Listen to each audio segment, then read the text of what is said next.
War. By its very nature, war is a destructive and deadly affair that has been perfected to a fine science by mankind. It is a curious dichotomy of humanity that while we express our utter distaste for war, we seem so ready to embrace it and its consequences for all concerned. However, if we examine history more closely, we find that there are odd exceptions in this ever-unfolding story of warfare. Conflicts in which there were no casualties. So-called bloodless wars.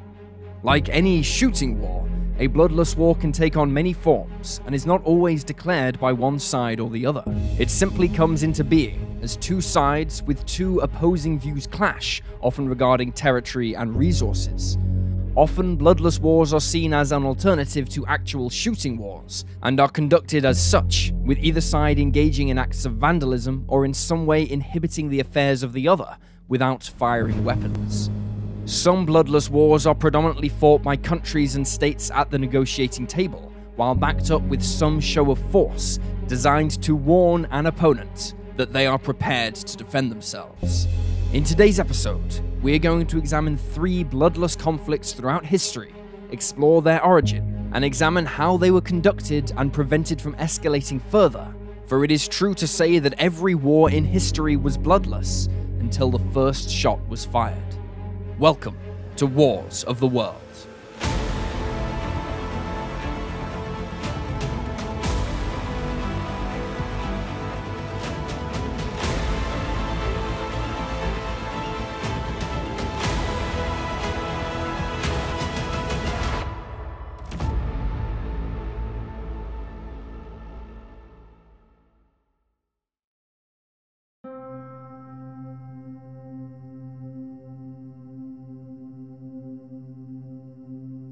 The United States of America, as its name implies, is a country composed of smaller states, each with their own laws, economies, and cultures, unified under a federal government.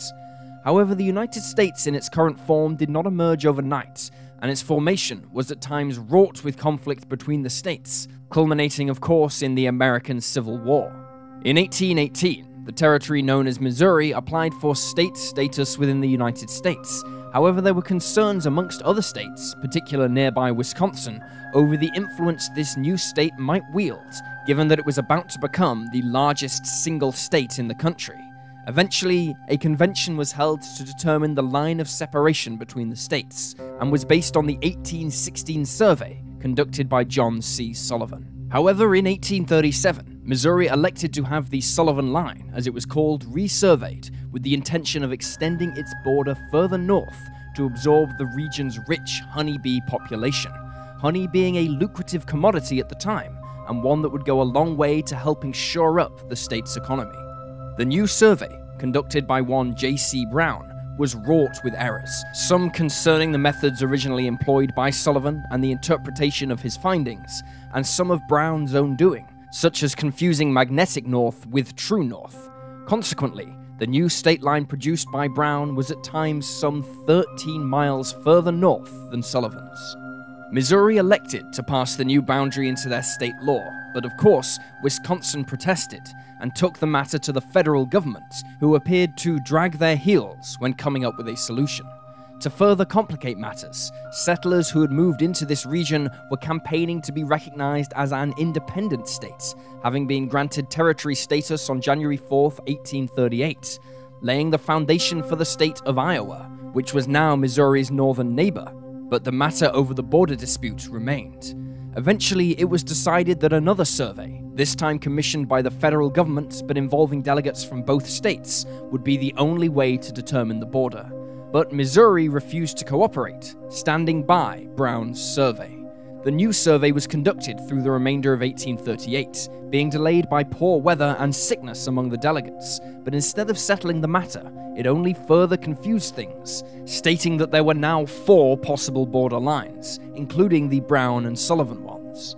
Missouri Governor Lilburn Boggs was having none of it, and ordered his officials to impose Missouri law upon the disputed area up to Brown's line.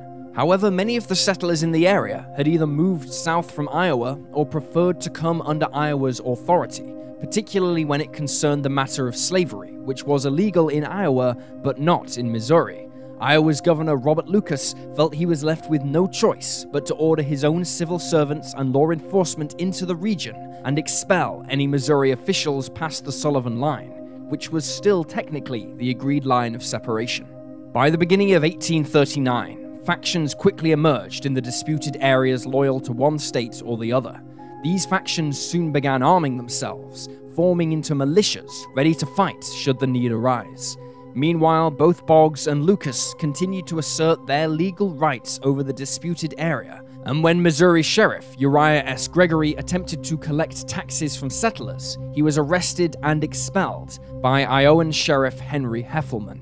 The situation had ended peacefully, but Heffelman knew Gregory would be back and likely accompanied by armed deputies, so he requested clarification on how he was to conduct himself in any future encounters. Lucas was less than helpful when he simply told him to use his best judgment. The two men, who were in a strange way the sheriff of the same piece of land but in different states, met again along with locals from both sides in an attempt to reach a peaceful settlement, at least in the short term. The only viable course of action seen by the cooler heads involved was for the federal government to have jurisdiction over the region until an agreement was reached, but this was rejected by some of the more impassioned participants in the meeting. Further meetings also failed to reach an agreement, and the disputed area was now a powder keg of violence, just waiting for the spark to be ignited. That spark appeared to come when 3 of the trees containing the sought-after bees and their honey were illegally cut down. The Iowan authorities believed that a Missouri man was responsible and saw it as an affront to them, although just who actually was responsible remains debated. The situation was exacerbated when again, Sheriff Gregory was arrested by Heffelman for attempting to collect taxes in the area. On both sides, there were now those baying for blood, feeling they were personally under attack, and in early December of 1839, in Clark County, Missouri, 2,000 men rallied together and marched northward, raiding a store for supplies on the way. Alarmed by this, Lucas ordered his own men in Iowa to raise an equivalent force to meet them head-on, but they were only able to raise 1,200 armed men who had to provide their own weapons, food, and clothing. At this point in the crisis, both sides viewed themselves in a de facto state of war, and perhaps realizing just how far they had let the situation get out of control, leaders on both sides began frantic negotiations to avoid bloodshed. Meanwhile, the outnumbered Iowans established a defensive line in an effort to hold off the invading Missouri militia. Then, on December 12th, it was announced that an agreement had been made to call off the militia groups and settle the dispute in court. However, it seems the message was lost on its way to the Iowan troops, who could see the Missouri fighters apparently retreating in the distance. It was only after an Iowan delegation was sent under a flag of truce to their lines to ask them to state their intentions that they learned of the agreement.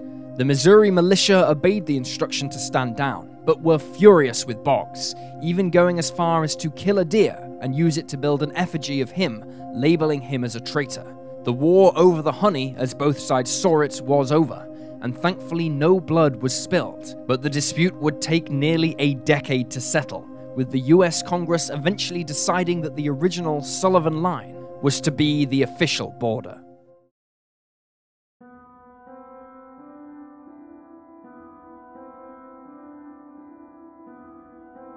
The aftermath of World War II and the withdrawal of the British Empire left the Asian subcontinent with numerous territorial disputes amongst the newly independent nations, particularly concerning India. Along its northern frontier, in the Kashmir region, India has come into repeated conflict with Pakistan, over which it holds a numerical advantage, which it has used to suppress Pakistani ambitions in the region.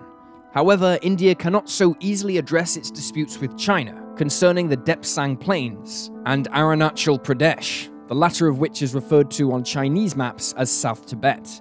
These disputes came to a head in 1962, when China and India fought a brief but bloody war that saw a Chinese military victory, but also failed to settle the border question.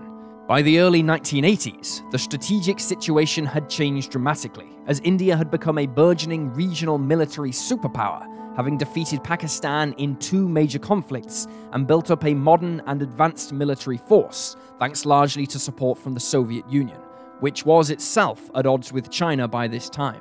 Furthermore, India now had a nuclear weapons program, and many of its commanders were veterans of the 1962 conflict, who swore to take a much tougher stance with their Chinese opponents in the future.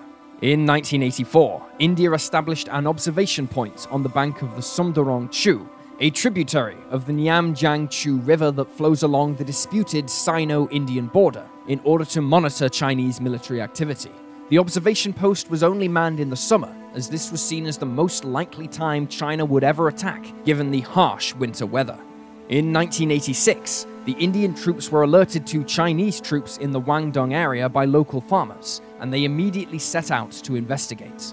This area was so difficult to cross that it took them over 4 days to reach it, but upon arriving they monitored the construction of fixed structures and a helipad on land they claimed as Indian territory, sparking a diplomatic crisis.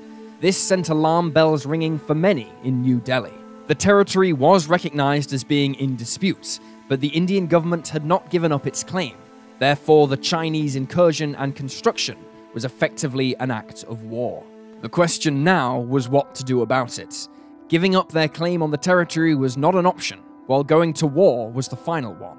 A diplomatic effort was instigated with the United States helping to at very least open a dialogue between Delhi and Beijing to try and resolve the growing crisis. The Indian government proposed that if China stopped its construction program and withdrew, India would similarly withdraw from the observation post and pledged not to reoccupy it, a deal that to many observers seemed fair. However, China not only refused the offer, but China's leader told US Defense Secretary Caspar Weinberger in a meeting that China was going to have to teach India a lesson like it had done in 1962. Back in India, the Indian army was equally determined to teach the Chinese that 1962 was a long time ago. The new Indian chief of the army, General Sundarji, had barely been in the post a year after his predecessor had been assassinated, and yet his presence had been felt immediately amongst the army ranks. He sensed a deterioration in the army's standards and sought to reinvigorate them so they would be ready to meet any threat, be it from Pakistan or China. This crisis seemed to offer him that opportunity. As the situation appeared to be escalating in early 1987, he proposed moving some 50,000 men into the disputed area under the guise of a military logistical exercise dubbed Operation Checkerboard. Calling it an exercise had certain political benefits, for it allowed India to display its ability to mobilize a massive military force quickly and effectively across the difficult high-altitude terrain. This would afford them significant capital at the negotiating table. It also allowed India to test the response from both the United States and Soviet Union, who were monitoring the situation closely without escalating it, although it was clear to all that the force involved was ready to fight the Chinese if the standoff turned hot. Beginning in spring of 1987, key to Operation Checkerboard were the recently acquired fleet of MiL Mi-26 very heavy lift helicopters the Indian Air Force had acquired from the Soviet Union. Deploying along what was now an unofficial border in northeast India, in several places the Indian and Chinese troops were so close to one another that they literally stood face to face with their weapons loaded. This was especially concerning for the diplomatic effort, for it would only take one frightened soldier on either side to fire his gun and start a brutal war. Then, in May of 1987, as part of a planned visit to North Korea by the Indian Minister of External Affairs, N.D. Tiwari, the minister and his delegation stopped off in Beijing, where he told the Chinese government that New Delhi had no intention of escalating the situation further. China reciprocated the same sentiment, and the first positive moves to ending the crisis were made. Both sides began cautiously withdrawing their troops and made more proactive efforts to settle the territorial disputes, peacefully culminating in a visit by Indian Prime Minister Rajiv Gandhi to Beijing in 1988. Both sides have since then reached several agreements on maintaining peace and security in the region. For India, the standoff was seen as a significant victory. The Indian armed forces demonstrated both their prowess and resolve against one of the world's major powers, and was a significant factor in achieving a peaceful de-escalation. Additionally, China was now forced to give India the respect New Delhi craved from Beijing since the war in 1962, although China continues to work closely with Pakistan on issues such as defense, much to the concern of many Indians.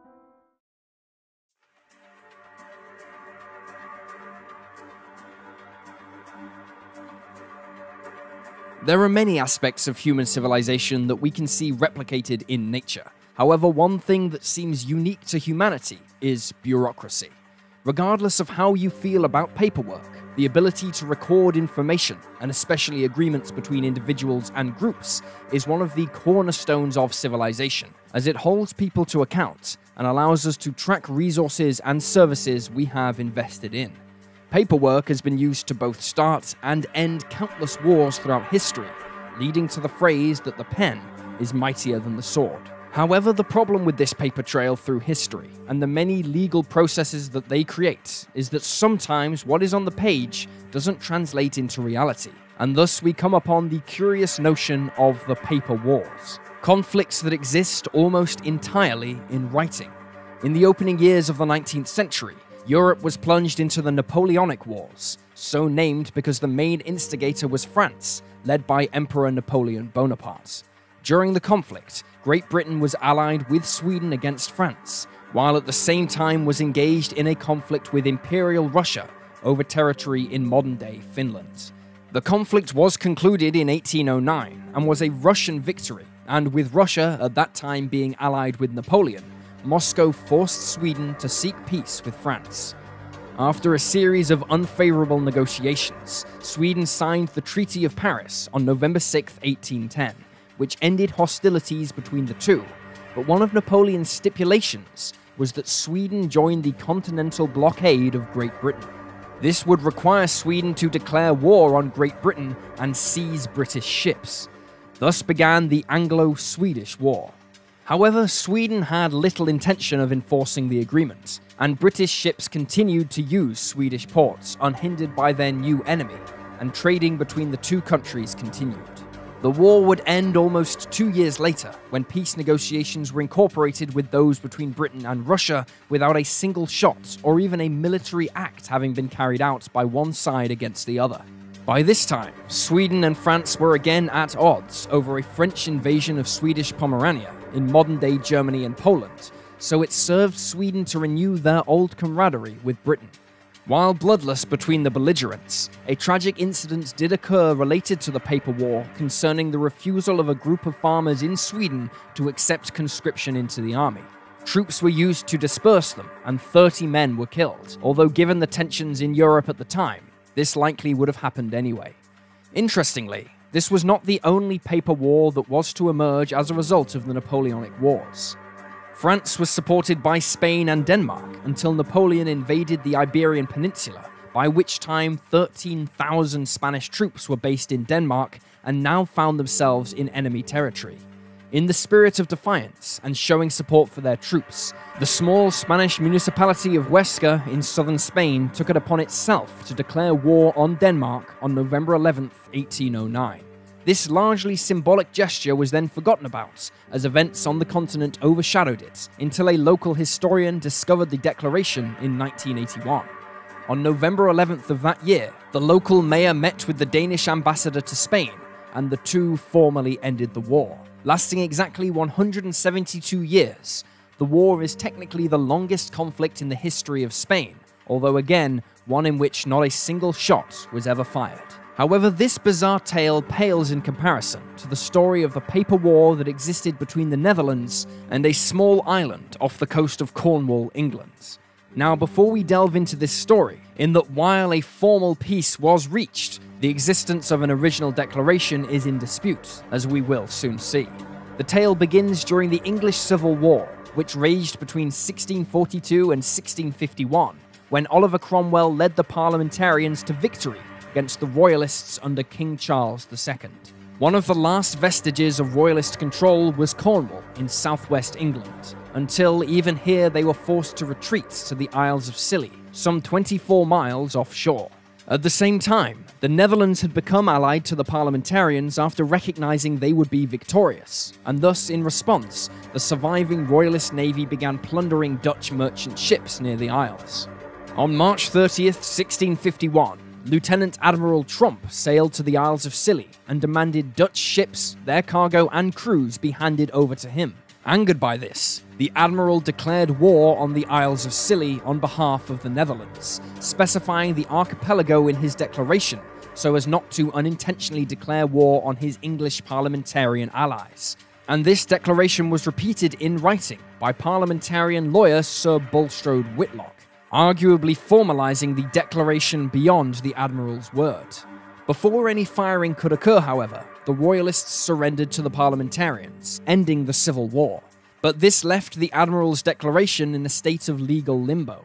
While his declaration was supported at home, the Dutch government were unclear of their legal right to formally declare war on just one part of a country, and so no formal declaration of peace was ever made. With the Royalists defeated and their threat to Dutch ships over, few gave it a second thought. But it still raised an interesting question as to whether, in law, the Admiral's declaration was legally binding. The tale became something of a fun story told to tourists by the locals on the Isles, but it was enough to catch the interest of Roy Duncan, a historian and chairman of the Isles of Scilly Council. In 1986, he wrote to the Dutch government for clarification on whether or not a peace had been declared between them and the Isles of Scilly. The response was that, on their side, no such peace had been declared, but equally there was no formal declaration of war either, although they did confirm that the Admiral believed he had conducted the proper declaration within his authority at that time. Therefore, it was decided that the Netherlands and the Isles of Scilly were in a state of war, and that all efforts should be made to resolve the conflict peacefully. At least that was the line jokingly retold. In reality, it was little more than a gesture of goodwill from both parties, and on April 17, 1986, a Dutch ambassador arrived on the Isles to formally conduct the peace agreement. The agreement brought to an end a bloodless war that lasted a staggering 335 years. Although the legality of the declaration remains questionable, it remains a fun story told about the otherwise unassumingly peaceful Isles of Scilly, only now with a conclusion. And there you have some of the most notable bloodless wars throughout history. Please leave a comment down below with your own thoughts and reactions, and remember to like this video and subscribe to support the channel. Thank you for watching, and I'll see you next time.